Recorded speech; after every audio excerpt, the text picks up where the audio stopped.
I'm Chris Colvin. I'm a partner at the law firm of Colvin IP, and I'm also an entrepreneur. And I'm delighted to have with us for this panel two real experts in the cybersecurity arena, both of whom I've worked with in the past. We have Daniel Garrie immediately to my right. Daniel is the national partner at Law and Forensics and is responsible for the cybersecurity, e-discovery, and digital forensic global practices. He's also general counsel to Pulse Advisory, which is a venture development firm right here in New York City. Daniel also sits on a number of boards of startup companies, too numerous to mention here. He's a nationally recognized educator and lecturer on various cybersecurity topics. He's also the editor-in-chief of the Journal of Law and Cyber Warfare, among his many other credentials. Whenever I want to be terrified and also get a good laugh, Daniel tells me the war stories that he deals with, and he'll be sharing some, although the names will be changed to protect the innocent. I'm also delighted to have Q Mangus from GWAVA. And in addition to designing cool gadgets for James Bond, that's right, Q manages product marketing for archiving, security, and business continuity solutions offered by GWAVA. Q has many years of experience in software solutions, marketing, and has numerous certifications related to cybersecurity, and Q also is very knowledgeable in this area. Unfortunately, due to last week's storm and a change in his travel plans, we do not have today Aryeh Friedman, who is the Chief Privacy Officer at Dun & Bradstreet. But Aryeh did help with the prep calls for this panel and contributed significantly. So if something's bad, it's his fault. No, I'm just kidding. Totally his fault. Just kidding. So, no, Aryeh, anything good is Aryeh's doing here. I do have to tell a story because I think it relates a little bit to the last panel about the preparation of law firms for this new cybersecurity world that we live in. Preparation for that. So probably 7 or 8 years ago, Aryeh called me. I knew him about a year. I'd known him for about a year at that time. And he called me and said, Chris, does your law firm know anything about cybersecurity? And I said, Aryeh, probably. I need to get back to you on that. I'm sure we've got that all covered. I kind of polled my partners at the time, and then I somewhat sheepishly called Aryeh back and said, I'm really sorry, we actually don't know that much about cybersecurity and what you need to be doing at your Fortune 500 company. And he said, Chris, that's okay, none of the other big law firms know either. So, so I think a lot of that has changed in recent years, but it's still a big issue. I frankly think we're all still playing catch up. I probably have a little bit of a different view than some of the panelists on the last panel, just because Daniel and I were part of a survey of hundreds of companies, law firms, government agencies about cyber preparedness. You can email either of us. We're happy to share that article. It came out in Daniel's journal, I guess about a year and a half ago. Yeah. And essentially it showed that we're all woefully unprepared for cybersecurity threats. And sure enough, in the ensuing period, we've seen Target, we've seen Sony, and as Daniel will get into, we've seen there are many that we haven't seen. It's really the tip of the iceberg that makes it into the public arena, and there's many, many serious breaches.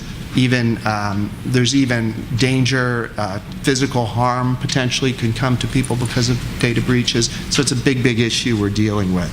But hopefully a very interesting issue, and I think we have an interesting panel. I think, Daniel, do you want to poll the audience? Let's start by doing that. I'm just going to tee off the presentation just for purposes of everybody feeling at ease and comfort to ask questions and engage. We're going to make everything asked hypothetical, so that way we're not actually giving any legal advice to any direct questions. We're just assuming they're hypothetical scenarios, so feel free to ask questions about your hypotheticals for that purpose. The goal of the presentation isn't so that everybody walks out with tinfoil hats. The real goal of this conversation and presentation is really to have a conversation about the reality of corporations today and law firms and basically businesses all over the world where they've introduced, I assume we're polling, so who here has a cell phone? I'm kidding, everybody does. Who here has, bad joke. who here works in-house as in a legal capacity? And who works outside counsel as an associate or in the legal field? And who here is in technology? All right, good. I'm bachelor's, master's in comp sci. I still build hardware and software today as well. And then are most people here in the private sector? Yes. Wow, so everybody else is in the public sector? So then everybody else isn't working. We got 2 people. I'm gonna join you guys. I'm gonna switch places. And then who here has actually been, remember it's all hypothetical, but hypothetically, who here has had to deal with some sort of data security or cyber issue, be it an employee leaving, maybe taking something they shouldn't, or to dealing with state actors or criminals or teenagers or whatever? Any show of hands? I think the teenagers, they all went way up. I mean, come on. All right, but anyways, well, I'll pretend that we're all way more secure than we are. So that's the real thrust of the conversation today. I'm very fortunate because I work with Chris and also to be on this panel today. And I think one of the key things that we're going to talk about is the reality that, who here has a BYOD policy within their organization? Only 4 people in this entire room work at a company that lets you bring your own mobile device. Or looks the other way. Or looks the other way. So everybody else here has a company-sponsored phone? No. Okay, so who here has a mobile device that they use to do work on that the company didn't give you, or in their workplace? No. So everybody else does not have a bring your own device to work sort of thing. You can. Ma'am, what's your? What area do you work in? Finance.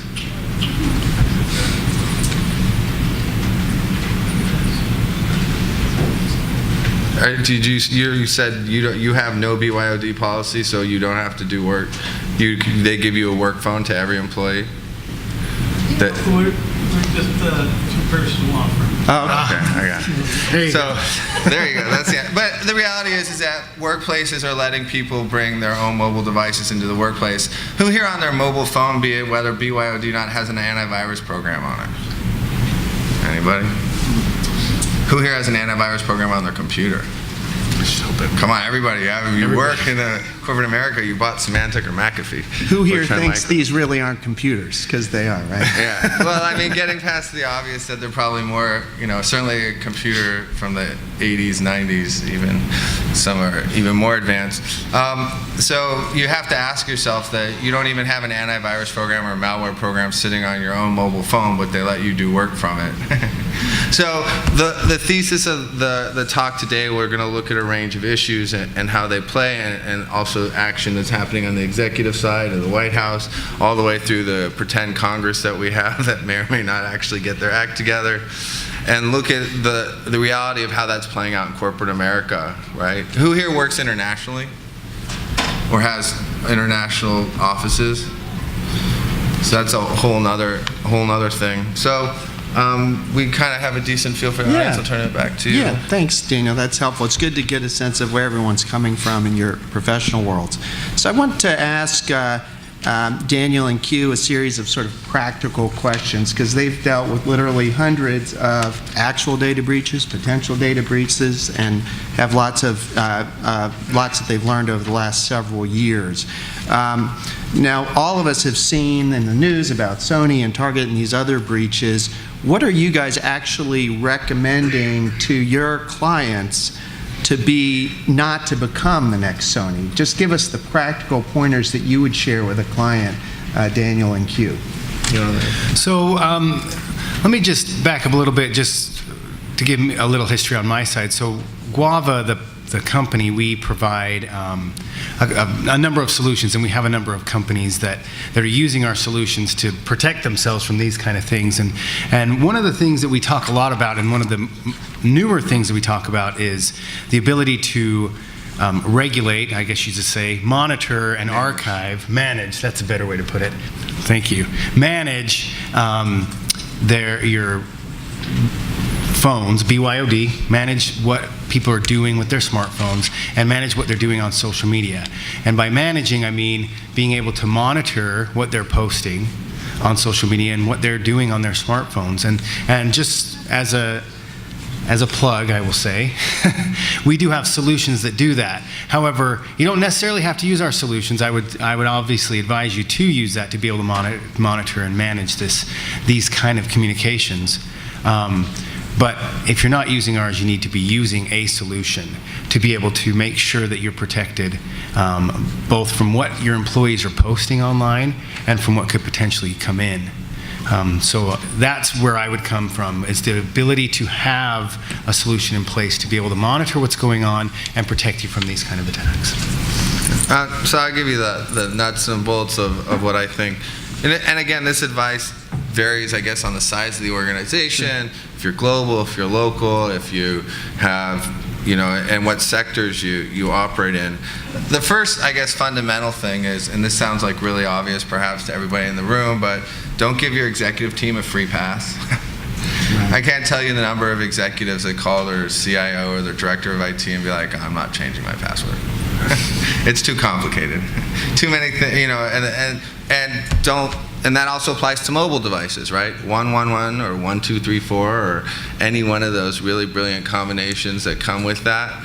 Probably you need to make sure that at least your senior executive team all the way down are using not only robust passwords but aren't getting free passes, because it all gets trickled down, not to pull any Reagan economics or anything, but the theory, I've watched countless companies that let their executives team have these weak passwords, and that in turn sort of makes its way through the organization. And it really, it's a simple thing to do, but a lot of people struggle to do it. The other real important thing is that don't let your senior executive teams that have what we'll call mission critical or such information walk around with it on an iPad that isn't encrypted, that can't be wiped remotely.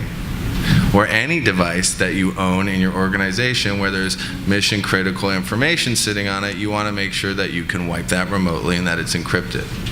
It's not a fix-it, it's not going to fix you from being the next Sony, but it'll limit the risk, right? Now, Sony, you can't, I'm going to tread very lightly and actually steer clear from speaking directly on, just for other reasons, but it's very hard if there's state actors looking to enter your organization. There are very few organizations in the world that actually have the capability, the people, the technology, the policies to actually manage and mitigate such attacks. So at some point, unfortunately, everybody in this room, this organization will be hacked, be it by a teenager, by an angry I had an interesting situation where a senior executive's teenager was really not happy with their parental relationship, and he took it upon himself to email his father's entire company.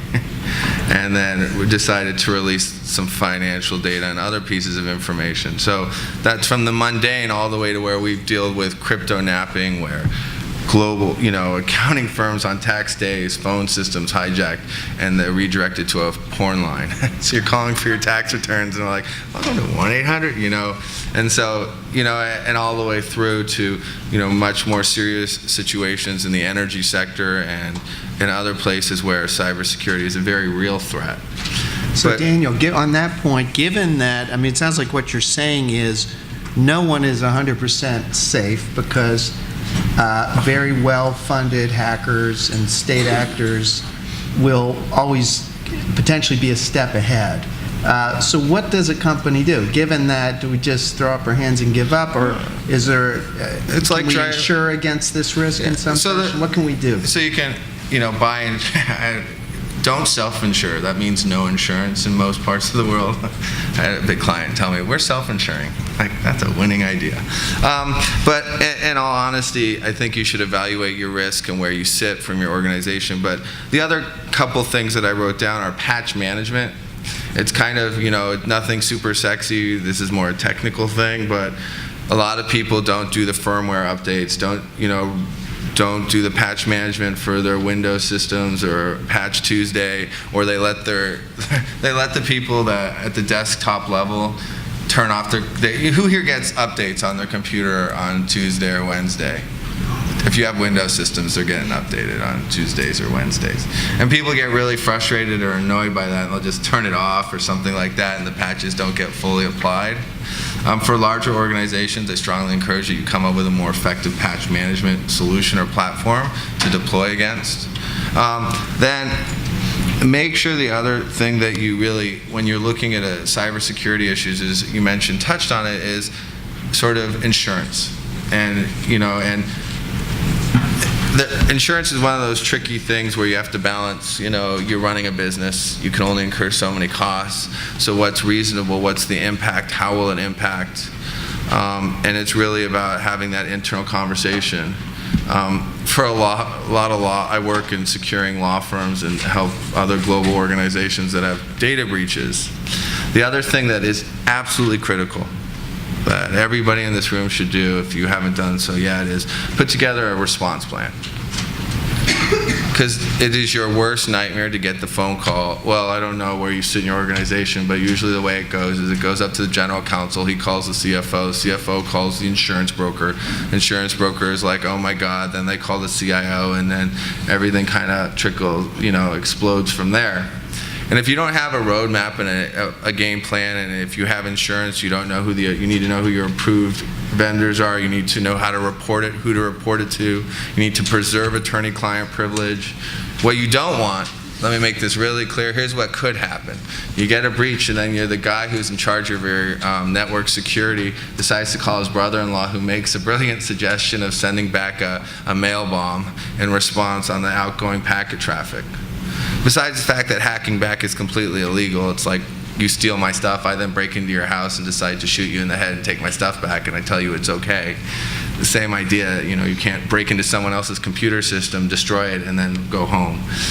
Besides the fact that it arguably may or may not be legal, as the DOJ is actively investigating multiple corporations, the FBI is involved in active investigations today into dozens of companies that are suspected of hacking back.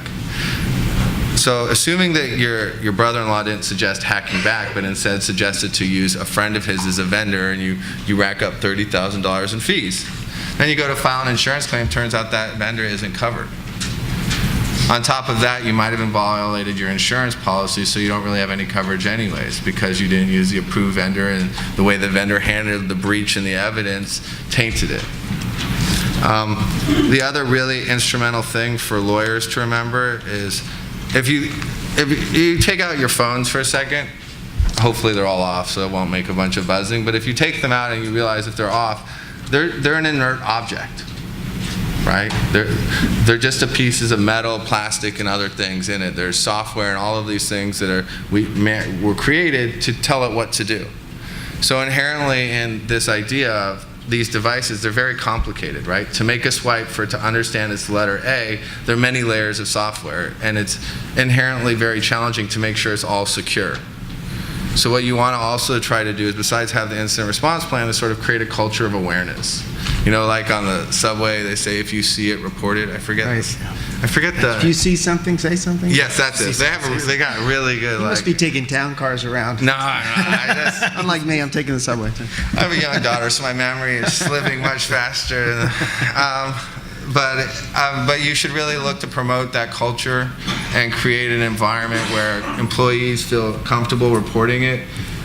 Because here's the other situation. If a device is lost and you haven't backed it up or archived it, or somebody posted, or your Twitter account was hijacked, or any one of the number of things that can play out, if it's not backed up or archived and you don't have any way to remotely wipe it, and it was taken while an executive was traveling overseas, how do you actually know what was on there to start with? Does anybody here have actually systems and technologies in place that actually allow them to know what data is going where within their organization and is sitting on a phone, or someone emailed to their Gmail account to work on a document? I mean, besides the fact that we all know most lawyers don't even encrypt documents, which to me I can't fathom today, but an email back and forth business and documents all the time. Do you really know if that device is lost abroad, what your exposure is and what data is moved out? So I mean, it's about managing that risk appropriately, because if your executives are super responsible, then you might make that a lower priority. Well, I think Daniel's point's a good one. I know I've been telling clients for years, or asking this question, yeah, how many of you do a fire drill every year? Everyone has that fire drill, and someone wears the red baseball cap, and you I look know really where to good go, in it. right? So, and it is an important thing to do, because unfortunately, anyone who lives in Brooklyn like I do, they know big fires happen, and like this weekend. It's And- huge. It was right across the way. I watched Giant. it from my Yes, house. It I was could see like, this moment. But everyone does that automatically, right? That's something that every sizable organization does. But people don't have drills about what to do in the event of a big data breach, or what to do if the CEO leaves his phone in an airport somewhere. And these are actually things you need to role play, scenarios you need to play out and figure out, well, what are we going to do, when the proverbial data hits the fan? What are we going to do about it? And Daniel had a lot of practical advice about sort of how can you be prepared for this eventuality. And Q, did you have anything to add in addition to what Daniel Yeah, the other shared? thing I'd say is just, the idea here is, and you've all got a copy of this, and this is an example of a sample social media policy, is you need to have policies. You need to have policies in place, and as Chris said, test these policies out. Make sure they're what you need in your organization and that it's going to work for you. and that they're used. And that they're used, yeah. And it should be a living document. It's something you should always be updating, making sure it's current to what your current situation is. So that can apply to social media. This one is social media. The reason why I brought that one is because that's been requested a lot. But your policy should apply across the board. We're talking right now about cybersecurity. There's the idea of a communications policy. So any of your electronic communication, whether that's email, your social media, your mobile stuff, all that needs to be in this communication policy. So that would be the thing I would hit home really hard, is that you need to make sure you have a policy. And then you need to be able to have a way to enforce that policy. Yeah, I was assuming that if you don't have a policy, let me make it crystal clear, that should be like top of the list. Yeah, go home and do Get that. Now, do that what now. are the sources? If, let's say you're if you're a larger company, maybe you could hire someone to help you prepare one. But if you're a smaller organization, where can you get a good template for these types of policies? Do insurance companies have templates, et cetera? So it depends on who uses your broker, but you can use, besides the obvious, Google. Brokers, insurance, depending on who your broker is, depending on vendors you're working with. And the reason why policy is so instrumental, I assumed that everybody had a policy, but in the situation where you don't, from a legal perspective, you effectively have let's say you don't have a mobile device use policy, and workers commingle and use their personal devices in the workplace. You're not going to be able to scan, because I noticed a lot of people here don't have antivirus on their phone or malware on their phone, right? You won't actually be able to scan or wipe that user's device remotely, because you have no rights to do that. Zero. So they're walking around the office with a piece of malware that's looking for any other unencrypted or open networks for them to jump to. They're walking around, and you have no ability to wipe anything. And you can and if you do wipe it without Apple won't actually let you. But if you have a policy in place that the employees have read and signed, it allows you to actually wipe them. Without it, you're really in a hard spot. One thing I wanted to throw in just random, it's a little bit random, but something Daniel said reminded me of this. Don't forget that a lot of data security issues are of the low-tech Really? variety. Yeah. There's been incidents where major law firms have thrown out old computer equipment, and nothing was deleted. Nothing. Lots of Literally. attorney-client privilege information was available. Or donated them, even Right, better. or donated to a charity, which is a good thing to do. But you need to hire somebody like Daniel to make sure you're doing the right thing with that equipment, so that you're not going to give away client confidential data. Personally, I was an engineer at a Fortune 500 company 25 years ago. I got a letter 5 years ago that says, oh, your confidential information from 25 years ago has been compromised, because we put it in a dumpster, basically. They offered me a complimentary insurance Makes policy you feel better, for a number right? of years, in case someone stole my identity. But, there was all kinds of stuff in that. Right? I don't know if people remember 25 years ago, but I wasn't as worried about, say, giving out my Social Security number back then. But now, no one could get that, right? I mean, so you have to be careful about those low-tech things, and someone on the last panel called those the common sense sort of factors you need to be thinking about. Or visual privacy. It's sort of like, we were working with a client who, for the mailroom, taking pictures of people's documents and screens and other sorts of things. And besides the client needing to make some obvious adjustments there, I mean, the low tech is definitely a real point of concern. I mean, if first you need the policies, and if you don't really even have the policies in place, it makes mitigating and managing a very trying task. Right, or Daniel, another example is Daniel and I had a client a couple years ago. This is great. One of their top executives got upset because of a policy change and essentially a demotion.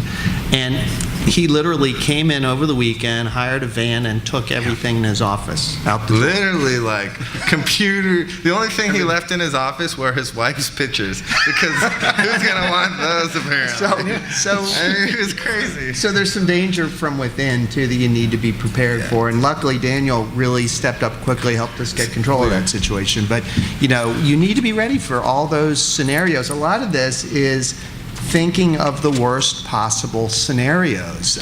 You need to be creative about this. And, I mean, Daniel and I have some interesting conversations trying to think of sort of what's the worst that can happen. And you can really, I don't think it's that unrealistic to say for a executive at a Fortune 500 company to get kidnapped by a terrorist group.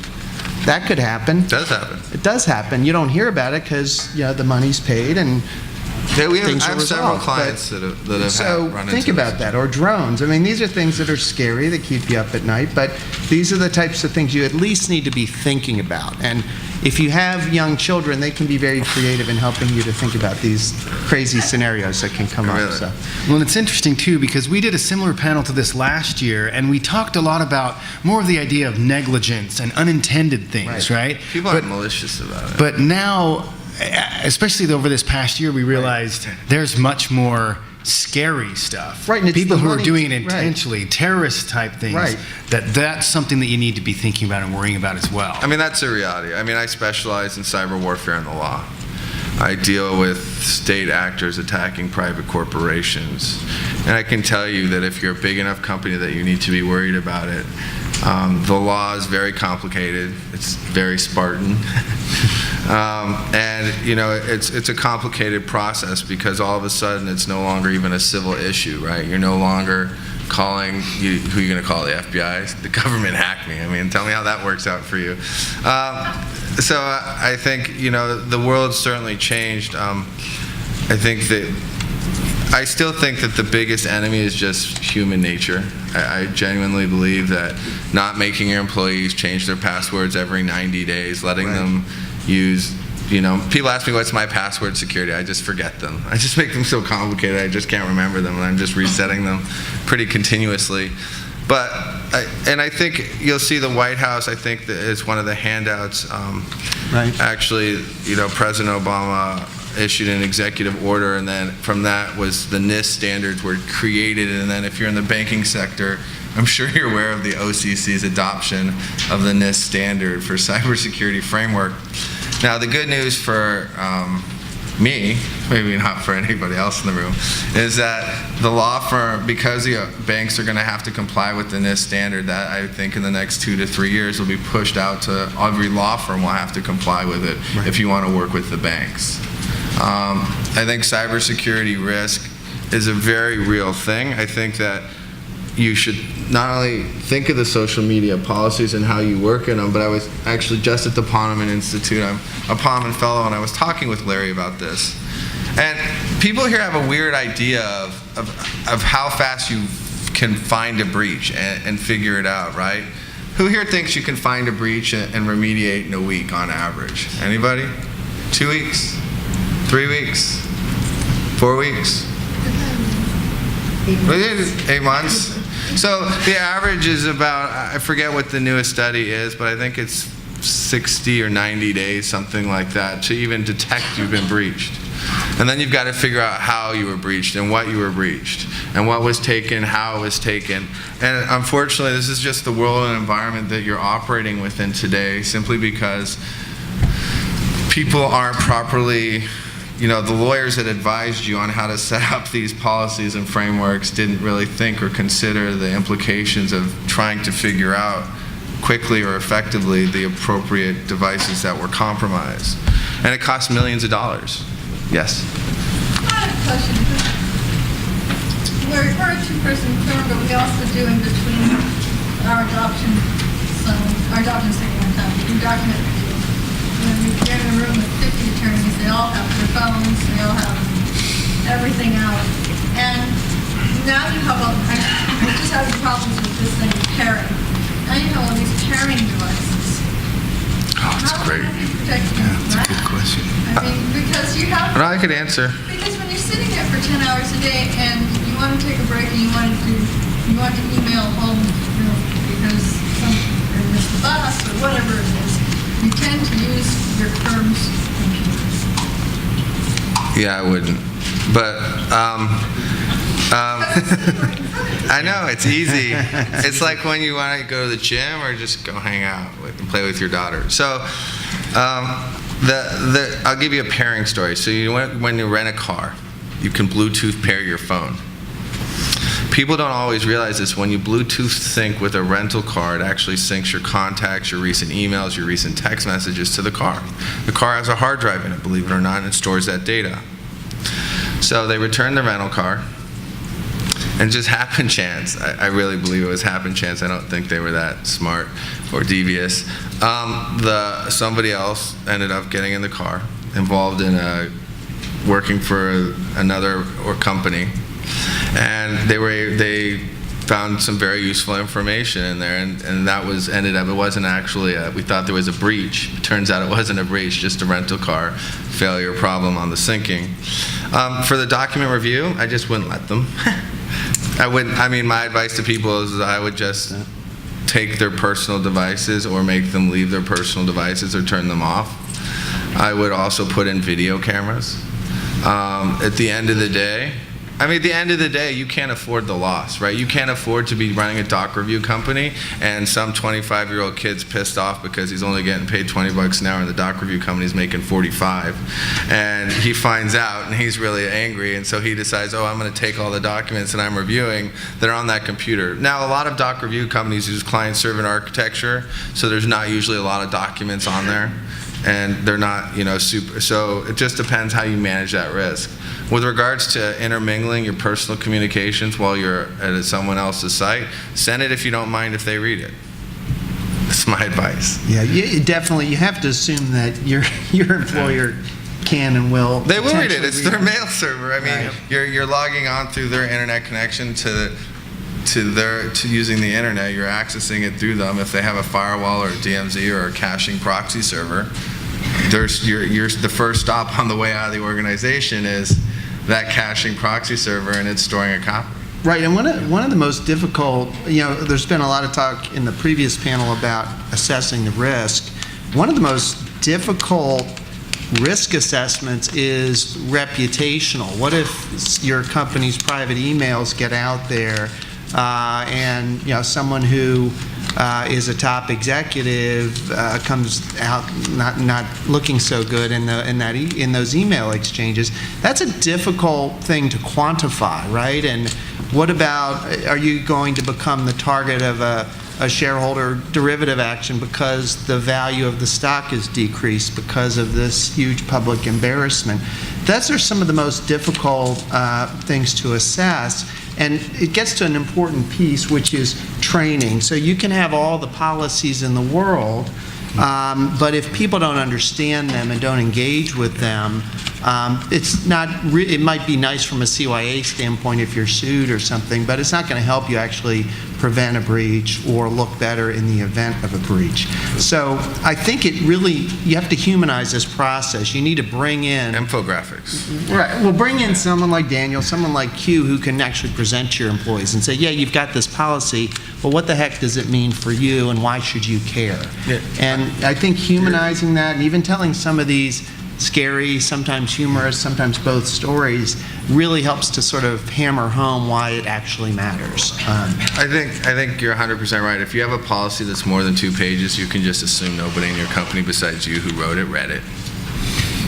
I mean, it's just the unfortunate truth. I mean, people are busy, they have jobs, they do other things. Reading your mobile policy on how to comport yourself and conduct yourself and et cetera just isn't going to be at the top of the to-do list when they have Yeah, the a people that million- read it are the people that read the Apple Terms of Service. Yeah, every who time they here? update their That's a iOS. great question. Yeah. Who here Also in the this app room when they has install an actually app, read the terms of service for the apps that you've installed on your phone? Anybody? We do have a lot of lawyers in the room, so. So I mean, the terms of service effectively, you give them full control. I mean, it's pretty awesome from the data collection standpoint. From the data privacy or from your perspective, I remind people, nothing is for free. Gmail is not really free. Google makes a lot of money serving ads in the Gmail that you look at, and those ads pay for the Gmail service. That's how that works, and there's a bigger play for the enterprise. That's how they make money. And think So- about how those ads are targeted at you, right? How exactly are they targeting you? Yeah, well, Through that's a whole other, information, right? yeah. Well, actually, on the privacy point, since a lot of people are here in their professional capacity, one of the things we talked about on the prep that I thought was an interesting issue is what should organizations, whether it's a company, government agency, et cetera, what should organizations do to protect the privacy of the individuals or help? What could, should, must they do to mitigate the risk that somehow an individual's privacy will become a corporate issue, whether it's an embarrassing disclosure or potential exposure because someone's private data is sold. Right. What can companies do? I mean, besides the obvious education piece of it, you can what we call manage the risk. And I know there was a question over here, so we will come right. Just let me answer. Chris is you learn to manage the risk, right? You look for the high-risk employees. You look for people, and you classify the data. It's really about managing risk, right? If you're going to operate in certain countries, you'll probably have a higher cyber risk profile. You probably will put in additional security precautions, and maybe you don't want to give them direct access to certain systems versus operating in other countries. For example, if you try to go to Romania and use a debit card issued by some of the larger banks, they don't work. Simply because the fraud there is so high and the chance of cyber theft is so high, it just, from a risk perspective, doesn't make any sense. So it's really about educating and figuring out and balancing it. Obviously, you should be encrypting. Obviously, you should not be. The other thing is, your IT people, you might want to start thinking about how to more accurately engage and control and work with them. A lot of the situations sometimes we come across from a cybersecurity perspective is IT users tend to have admin privileges or super user privileges, so they tend to be targeted, right? Because if you can get super user privileges, you can create your own accounts and et cetera, et cetera. So one thing you might want to start considering as an organization is how is your IT access and control list, besides like, oh, those are the guys downstairs, you might want to actually look to what they have access to, because that will also assist you greatly. Yeah, and the IT folks, in my experience, are pretty mobile. They move around both between companies and firms and also interact with their colleagues. So, that's really good information sharing Right. with the community. What about questions? Danny There's a had a good question. point. I love Sony because it's a great case study because Sony's a big corporation that owns a lot of different sectors, right? And I love it because Sony tries to standardize from the top, because on the top of Sony, you got Sony Finance, which also is SOX compliant, right? And also you got Sony PlayStation, which also is covered security. But at the bottom of Sony, you got, of course, Sony Pictures, which got hacked, right? So they got consistent policies, consistent across the board. But why can't Sony apply it to one industry? And I feel like this is an industry issue, not really a policy issue, because on top, Sony tries to do security awareness, blah, blah, blah, and all the check boxes are there, but why is Sony Pictures weak compared to the rest of Sony? It's an industry issue. I won't speak specifically to Sony just because of other reasons, but generally speaking, what you're describing is a cultural phenomenon. It's called, I don't really care because I'm not going to lose my job situation. I will promise you, though, if you want to see immediate change and impact, audit 100 employees, cybersecurity compliance, 75% of them are going to fail. Put on every one of those employee files on their permanent record that they failed to comply with corporate policies, then have the general counsel send out an email saying, we did an audit of the cybersecurity compliance, and unfortunately we had to put in 75 employees' permanent files that they failed to comply with corporate policies, and et cetera, et cetera. We certainly don't want to have to do this for any other employees. We will be conducting other random audits going forward. So that all of a sudden directly links to your ability to get another job, right? Because when you call someone for a job reference, they say, do they have anything on their employee record? Well, this is now on your employee record. That will drive home a change faster than anything else you can imagine. Because the guy on Friday at 4 o'clock that gets an email that that's an environmental report that he's supposed to archive and put in a certain thing, has to pick between doing that, going to see his wife, who he hasn't seen all week because he's been traveling, and go to his daughter's softball game. You don't pay that man enough money for him to be like, yes, I'm going to take the extra 5 minutes to archive it and send an email. Unfortunately, that's just the dynamics of the corporate culture that sort of exists today in most companies. Now, there are exceptions to this rule, but if it's the simplest way, most companies don't really want to drop the heavy hammer like that. But without it, there's no direct connection. Well, but my challenge is what happens to employees like a movie star. Also, you can't, like that's a picture deal on the line. If he doesn't want to encrypt his hard drive, he'll take his business to another movie maker, right?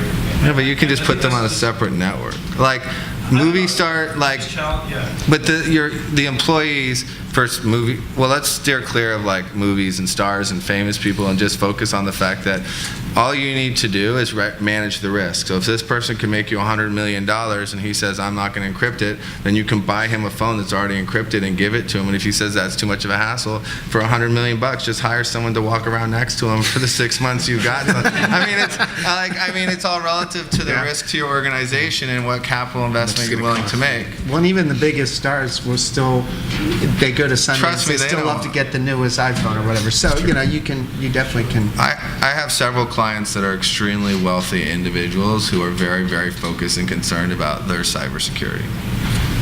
And I mean, they're 100% right. I mean, hotels. Oh, here's another word to the wise. Using the business center's computer probably is not the best way to access your company's network.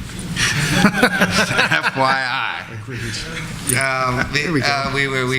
We did there's a survey, I think, of top hotels of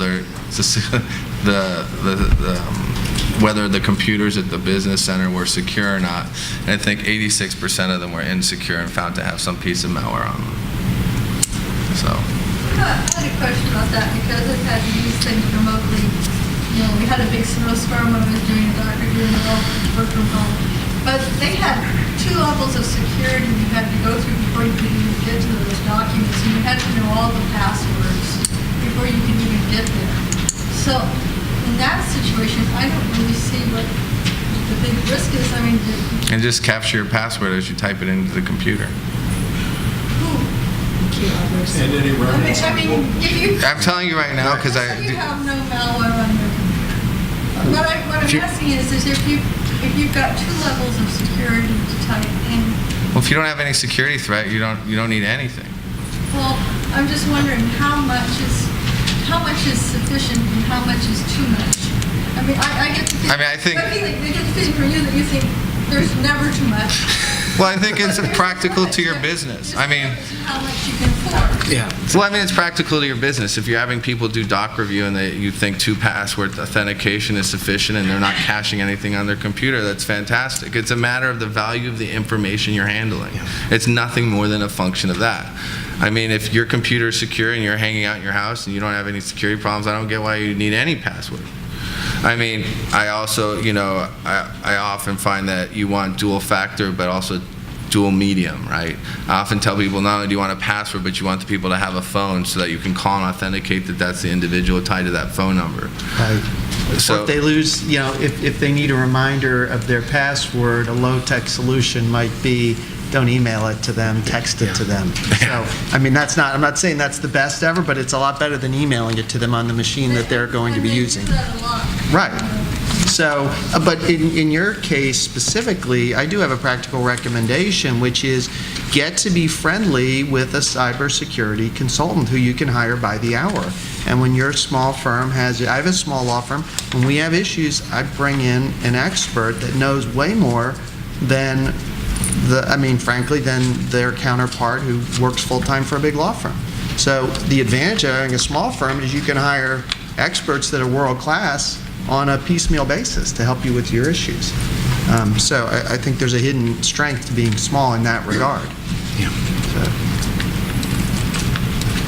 All right. So the other key concept here is that people also, I find it in cybersecurity, the world is now flat, right? So if you're doing business in France, or you're doing business in Spain, or in Germany, or in China, or anywhere else in the world, there are different levels of and different laws that apply to what you can and cannot imply. Like some types of encryption are not permitted in certain Asian countries because that's the way the laws are, right? So it's very relative to. It's important to remember when you're looking at cybersecurity to remove just the U.S. focused lens, and if you're a global company, think of it from the global perspective, because you don't want to also end up angering the internal intelligence apparatus of that country because you decide to use too high level of an encryption that they couldn't access. So That's a good point on the, I guess we're a little short on time, but I think we have a few minutes, so if there's no questions, I wanted to get both of your thoughts on, I guess most famously, Apple has some new encryption technology that actually purportedly can keep even government agencies from getting access to users' data. What do companies need to know about this emerging technology, and what should they do, if anything, about adopting this kind of technology across their organization? Well, I'm going to steer clear of part of the question. No advice. But I think my advice to a company that if you are comfortable knowing that your employee can walk out of the room and encrypted on their phone is your entire customer list and all pieces of information, and you won't actually know that that's what's on it, and you're okay with that, fine. If you're not, you might want to rethink implementing such sort of technology onto your devices or limiting the way it's accessed or utilized.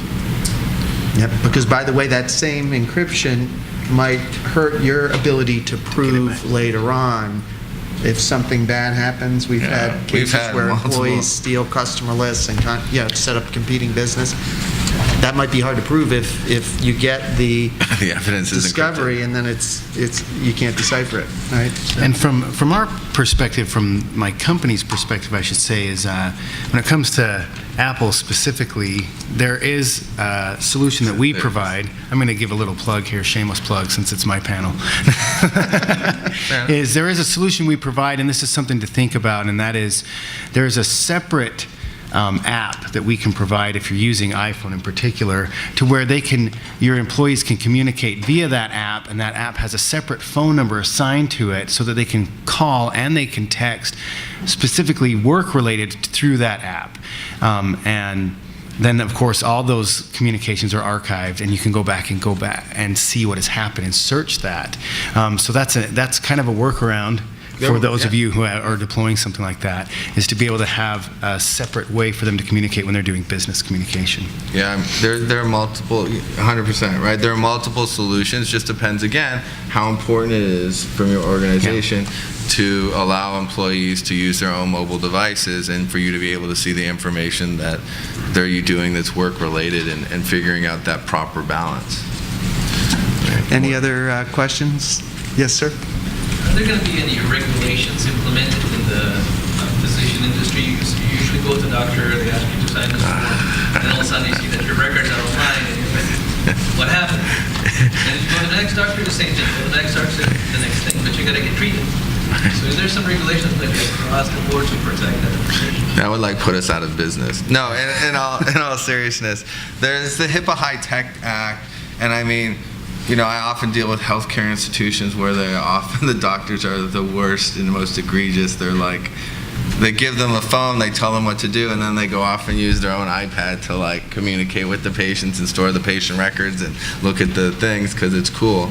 But I think you'll see, well, assuming Congress digs itself out of its own, unparalyzes itself from its own greatness, I think you'll probably see before you get into the healthcare standardization, you'll probably much quicker see some sort of data breach notification standard come across because it's becoming sort of unwieldy to handle that today in a lot of ways. But there is the HIPAA High Tech Act, which actually mandates a standard, but then unfortunately the states have their own set of wraparound sort of packaging around that. A question back there? Yes, sir. If someone has an iPhone and he's owned, and the company gets a waiver to wipe it off, does that wipe off the whole phone or just the stuff that applies to the company? Sorry, I didn't mean that. What happens if the person was taking the iPhone and was backing it up on not just on a company machine, but on his own personal machine at home? So what you do is you get a TRO and go wipe their home computer of that image. But if you want the honest truth, then you wipe the phone and everything on it. That's how wiping works. There's no like targeted wiping, surgical wiping. It's goodbye. And then you go into court and you say this person was using his iPhone and backing it up on his home computer. We'd like to be given access to his home machine to have a forensic individual appointed to go in and wipe the home computer from all evidence. I've been actually around the world, both as an attorney and as technologist, literally going to countries to go to the executives' computers to wipe like 3 Excel files. Because they don't think, in some countries and cultures, there's less trust and so they send us out to do that sort of work on occasion, for rare circumstances. So. There was another question. I don't know how we're doing. Ma'am, with you time. had your hand up. Did you have another We question? have a couple minutes. I was just wondering about our RSA keys they're not doing those anymore, or is there something newer than our RSA keys? Well, there's definitely newer tech than the RSA tech. RSA is actually an interesting story. If it's newer keys, fantastic. About 3 years ago, RSA was compromised. And 3 weeks later, 27 military and aerospace defense companies were all compromised using their keys. So there was a retooling within RSA, EMC's organization to rectify and remediate some of the security issues around that. And today the key system works. Some people use it. There's definitely more advanced. You can use one-time key passwords that are auto-generated in email to SMS. There's multiple points of authentication. You can use bio. There are multiple ways you can actually do it. I think one of the key things people often forget is that you want to archive this. Right? Your social media, people engage and share in the most robust ways that you can possibly imagine. And often, if you don't have the archive of the media, right, it's very expensive post-haste to go into court, get an order, get access to the Facebook account, make sure that they didn't delete it from their Facebook account, get access to the data, download it, say, hey, look, they clearly weren't sick, because there's a picture of them in Cabo hanging out on the beach drinking, or whatever the situation is. And then also the other key thing is with LinkedIn and other business social tools that are starting to permeate through, be very careful in how that's handled, because if you don't, employees today can upload their entire contact list into LinkedIn with all of the associated details and walk right out the door, and it's sitting in LinkedIn for them to download wherever they go next. So it's very, very important, if you haven't figured out how you're going to handle that as an organization, at least, and it's not for everybody, right? Not for every single employee. There's people that are in sales and other parts of your organization that you might want to consider focusing on and figuring out an appropriate solution if it's required or Now, let necessary. me give a practical example. If you have a salesperson who has a very valuable trade secret, which is your company's customer list, and they upload that to LinkedIn, and you're aware of that, and you don't object to that, you've just lost the trade secret. All gone. It's gone, because the trade secret, if it's not maintained, is lost. And so you've lost that legal tool that would otherwise be available to go after that employee. It's one of your only tools, to be very Right. frank. So this has real-world implications. Absolutely. And I know we're running short on time. I just wanted to get a couple of things in before. Absolutely. If you do want an electronic copy of that policy, I know we were talking about where you can access it. You can come to us. We have a place where you can actually download an electronic copy of that. Also, as a thank you for everyone who attended here, we do have some stuff up front.